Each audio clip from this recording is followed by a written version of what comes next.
वाह, इतने दिनों के बाद तेरे हाथ की चाय पीकर तो मजा आ गया। आज भी तेरे हाथों में वही जादू है। अरे तुम तो शहर में रहती हो, मैंने सुना है वहाँ तो खाने पीने की बहुत ही अच्छी अच्छी चीजें मिलती हैं, बड़े बड़े रेस्टोरेंट होते हैं। हाँ, ये बात तो है। जब से मैं शहर में रहने गई हूँ ना, तब से मेरी तो जिंदगी ही बदल गई है। मैं तो तुझे भी यही सलाह देती हूँ कि तू भी किसी तरह अपने पति को मनाकर हमेशा के लिए शहर में सेटल हो जा, फिर तो तू भी रोज मजे करेगी। बात तो तुम ठीक कहती हो, लेकिन अगर मैं शहर चली गई तो माँ जी का ख्याल कौन रखेगा? अरे तू उस बुढ़िया के चक्कर में अपनी पूरी जिंदगी क्यों इस छोटे से गांव में बर्बाद कर रही है? तेरी सास तुझसे नौकरानी की तरह काम करवाती रहेगी और तू पूरी जिंदगी इस घर में कोलू के बैल की तरह पीसती रहेगी। अरे तो आज के जमाने की औरत है। खैर, तुझे समझाना मेरा काम था, आगे तेरी मर्जी। अच्छा, तब मैं चलती हूँ। फिर इतना कहकर कविता वहाँ से चली जाती है, लेकिन कविता की कही गई बातें विमला के दिमाग में घूमने लगती है और वो शहर जाने के सपने देखने लगती है।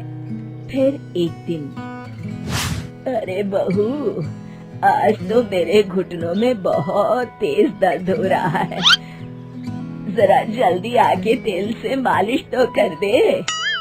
तभी विमला अपने कमरे से बाहर आती है और गुस्से में अपनी सास को जवाब देती है। अरे माँ जी, ये तो आपका रोज रोज का नाटक हो गया है। मेरी तो समझ में नहीं आता, आप मुझे अपनी बहू बनाकर लाई हैं या इस घर की नौकरानी?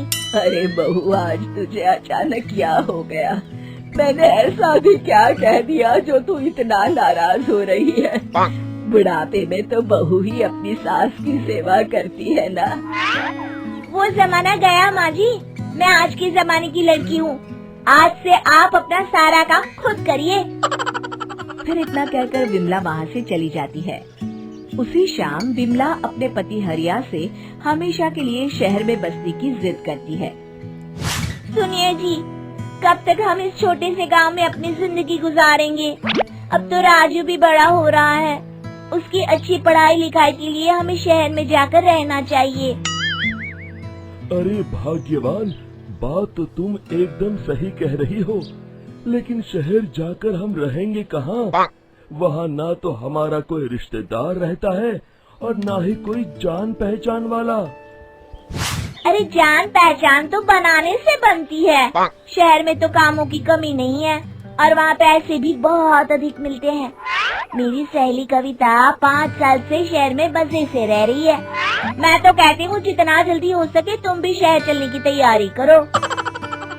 फिर हरिया अपनी पत्नी की बड़ी बड़ी बातों से प्रभावित होकर शहर जाने का मन बना लेता है और शहर जाने के लिए गांव के लाला से कर्ज ले लेता है।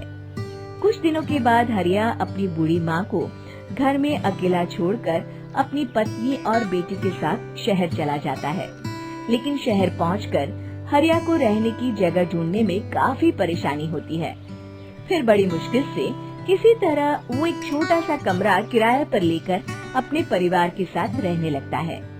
हरिया रोज काम की तलाश में शहर भर में भटकता, लेकिन उसे कहीं कोई काम नहीं मिलता और फिर धीरे धीरे उनके पास बचे हुए पैसे भी खत्म होने लगते हैं और नौबत यहाँ तक आ जाती है कि उन्हें एक वक्त भूखा रहकर दिन गुजारना पड़ता है। एक रात हरिया पैसों का हिसाब करके अपनी पत्नी से कहता है, अरे भाग्यवान, ये कहाँ फंसा दिया तुमने? इस शहर में जीना तो बड़ा ही मुश्किल है, कहीं काम मिलना तो दूर की बात है।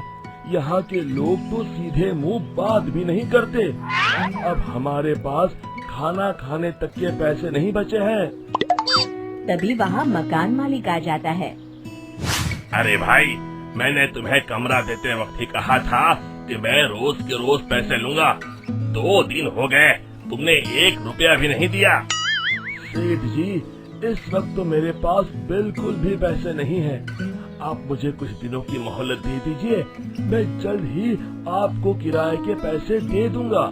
ओहो, इस तरह की बातें तो मैं सालों से सुनता रहा हूँ।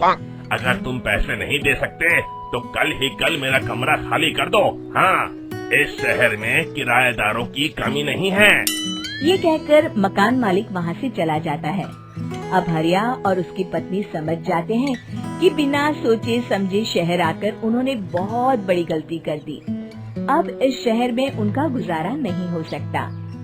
फिर अगले ही दिन दोनों शहर छोड़कर गांव चले जाते हैं। विमला घर पहुंचकर अपनी सास से माफी मांगती है। माँ जी, मुझे माफ कर दीजिए। मैंने बाहर वालों की बातों में आकर आपके साथ बहुत गलत व्यवहार किया। अब मुझे मेरी गलती का एहसास हो गया है। अरे बहू, तुमने अपनी गलती मान ली, मेरे लिए यही बहुत है। मैं खुश हूँ कि तुम दोनों को वक्त रहते अपनी गलती का एहसास हो गया। फिर विमला अपनी सास की खूब सेवा करती है और वो सभी खुशी खुशी रहने लगते हैं। शिक्षा: हमें बिना सोचे समझे कभी कोई फैसला नहीं करना चाहिए। दोस्तों, हमें उम्मीद है कि आपको हमारी ये कहानी पसंद आई होगी। कृपया हमारे चैनल को सब्सक्राइब करें और सभी अपडेट्स के लिए बेल आइकन जरूर दबाएं। और हाँ, वीडियो लाइक और शेयर करना मत भूलिएगा। Bye bye.